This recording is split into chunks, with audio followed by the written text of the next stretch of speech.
how much surface area that has, the frost can grab that. We have very minimal surface area where it can grab. It's a smooth surface, it's not porous, so that is really performance-wise, it's not going to have any heaving. So I'm Max Murray with GoliathTech of Vermont. We're here out for Tiny House Camp 5 to do some helical pilings for a remote build in the woods.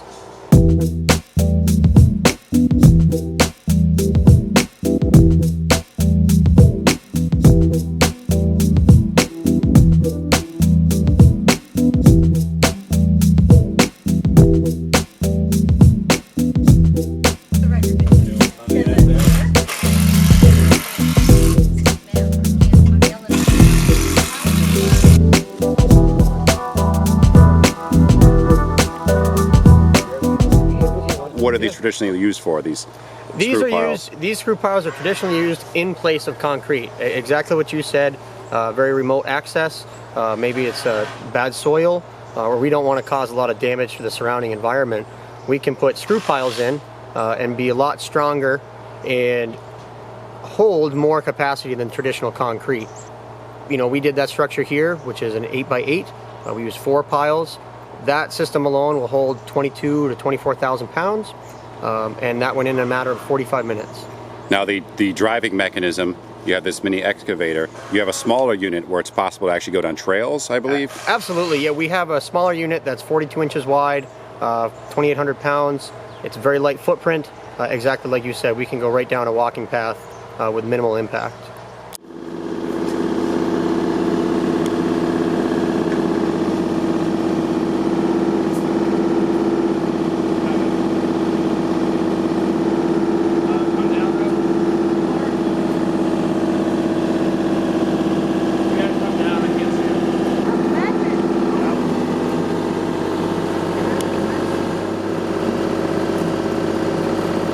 Oil starts shooting out of the ground.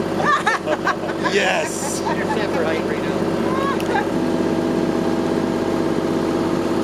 So, as we're turning these in, there's a gauge on our machine that's telling us what we're hitting for torque pressures, and that translates to how much weight we can actually hold.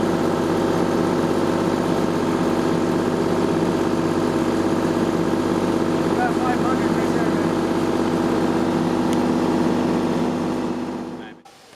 What happens if, 24 inches down, you're hitting a layer of rock? Sure. Very common question. Every day we get that question. If we hit rock, depending on the depth and the size of that rock, a lot of times we can steer these piles.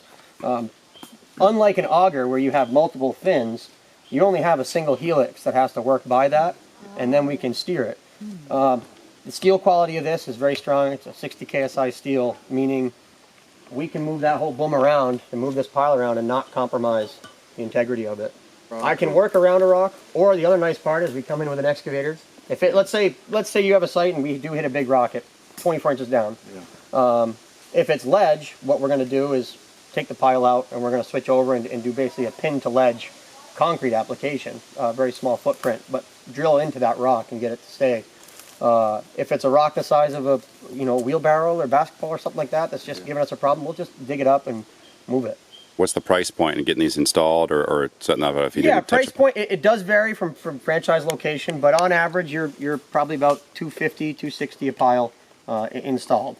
Again, that is varied on franchise location, or if you're on the very top of a mountain and we have to work a half a day to get equipment in there, things like that, there are those factors. This is our larger machine. We do have a much smaller one. We were going to bring it today. Unfortunately, she's a little tired and needed some repair. You'd probably need 3 rows of 3, so 9. Okay. That's probably what I would do. And quite honestly, at 20 by 20, weight-wise, 4 of them would hold it. It's just a matter of your framing, of what you're going to use for your lumber or beams. It's a deflection in that wood that we want to avoid, so we just need to have a point for these. All right, now tiny house applications. Hurricane Irma just tore through, creating tons of devastation. I recently was in Chattanooga and experienced a microburst hitting a tiny house I was staying in, which had maximum gusts and reached 102 miles an hour.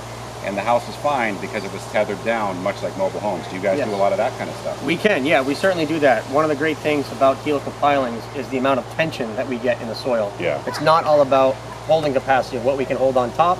It's what's going to take it to rip it out of the ground.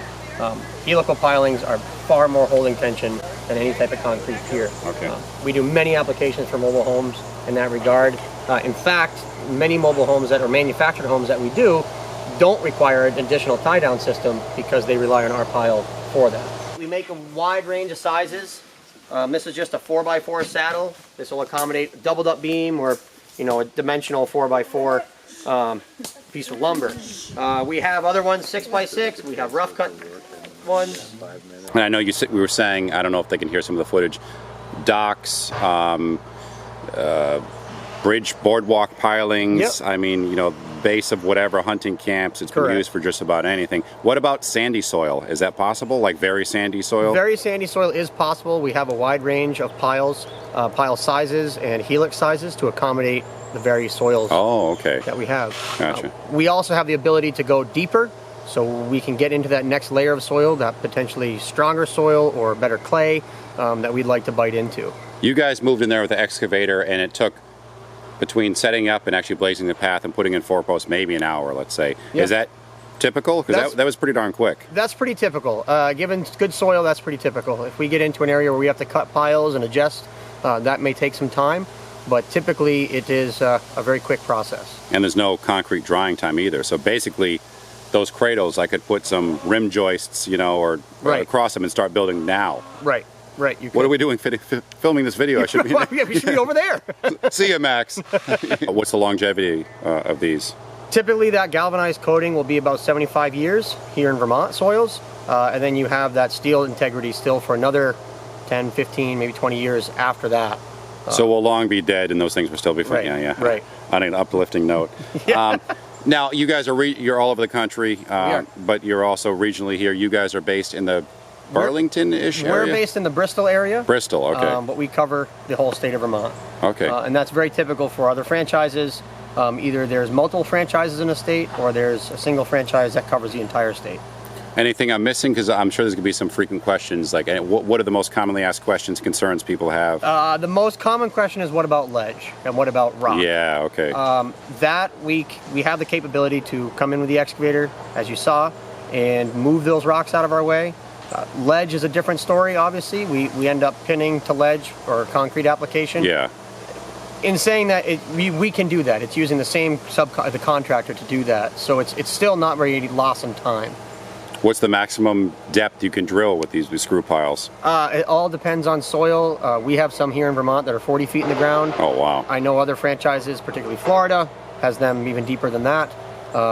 You know, we try to go minimum here in Vermont is frost line of 4 feet. Yep. We go below that. But our average is 7 to 10 feet. I got to say they're solid. I was an idiot, went over there and kicked one. My foot hurts. Yeah.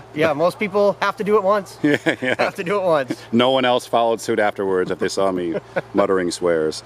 Max, thank you so much. GoliathTech regionally, if they want to find you guys, how do they do so? GoliathTechVermont.com or GoliathTechVT.com or .info. Can I encourage, if people have questions in the comments below, to throw them down there, and maybe it can entice you to check out the video at some point and answer a few of them? Absolutely. I'm putting you on the spot here. Yes, while you're on video. I will do that. I can do that. I'm sure there will be a lot of questions. Hey, Yes. thanks so much. Yeah. Once again, Max from GoliathTech. And thank you for having us, Dee. Oh, of course, man.